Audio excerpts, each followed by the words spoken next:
Hi, I'm Tristan and welcome to Plastic Oddities.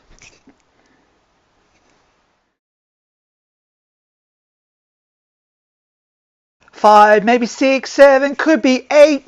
Quick minute, feeding builds. G'day, welcome. Today I'm doing I don't know what I'd call this really. I couldn't be bothered to buy something, so I built it. So I recently saw a tool. I can't remember who it was made by. I think it's CPL. Could be wrong. Not sure. I'll put a photo here.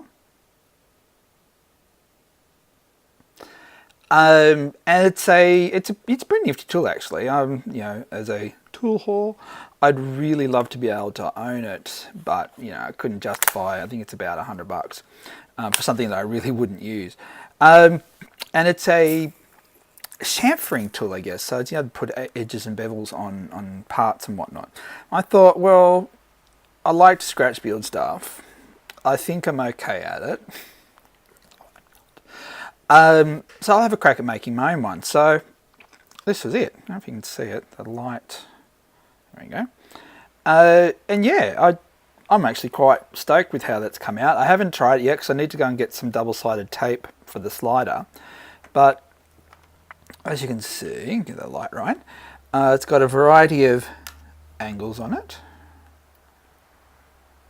Might even paint it, I don't know. I don't know why I did this side. This was a waste of time because you can just turn the piece around. But yeah, and so the part, yeah, that light's really killing me. Part will sit here and sandpaper on this, and you basically slide it across, slide it across, slide it across to get a desired angle on the part you're sanding. So as I said, there was an activity for myself to see if I can build something.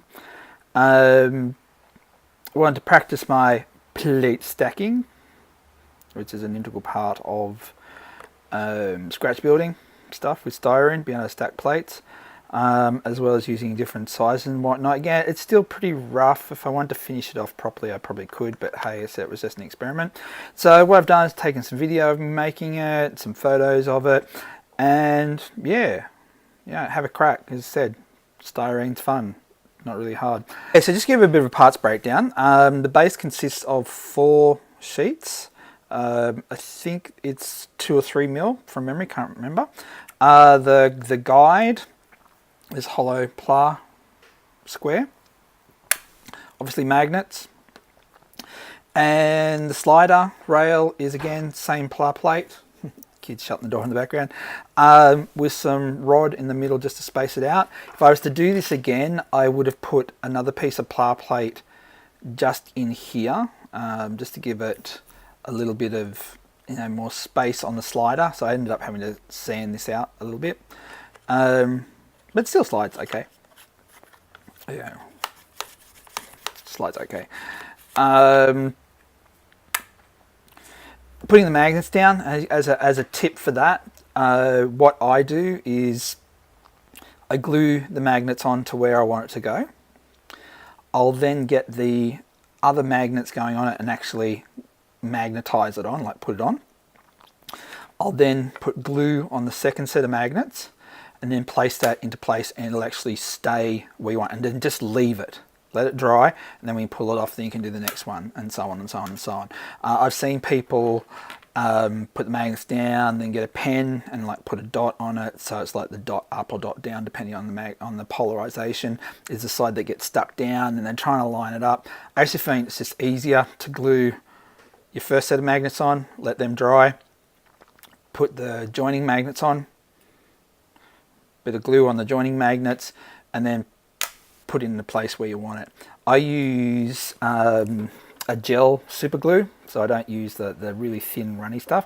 The gel stuff gives you a little bit of working time as well, so you can kind of move it around and then you can go back in and clean it up. So the scribing lines, again, I not really needed in this design. Again, can't really see, there you go. I just did with the Tamiya scribing tool, single blade.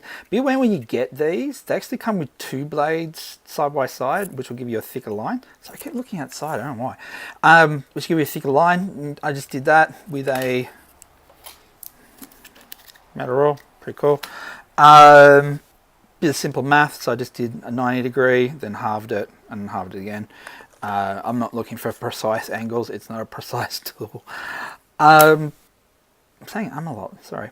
So yeah. So this is my daughter's an idiot. Come here. Come here. She wants to be in the video, and she's hovering. So very quickly, come here. Come here. Come here. Oh, okay. This is what I work with. Hi. Yeah, there, idiot. I listen to your video about being a monster. Good one. Yeah. Alright, so as I said, it's a sanding jig, sliding sanding jig. I said I'll put the video up, put the photos up. But I said if you want to practice scratch building stuff like this, I don't know, it could be one way to do it because you're not only getting something out of it, but you're not just wasting the materials. But as I said, for me as a self-professed dodgy scratch builder, plate stacking is something that you really need to practice. You can use a texter to like darken the edges to get your sanding and all that type of thing down. But yeah, give it a go. It's good fun. Styrene pretty cheap, and you can then use the skills that you learn in this stuff in other stuff as well. So over to the videos.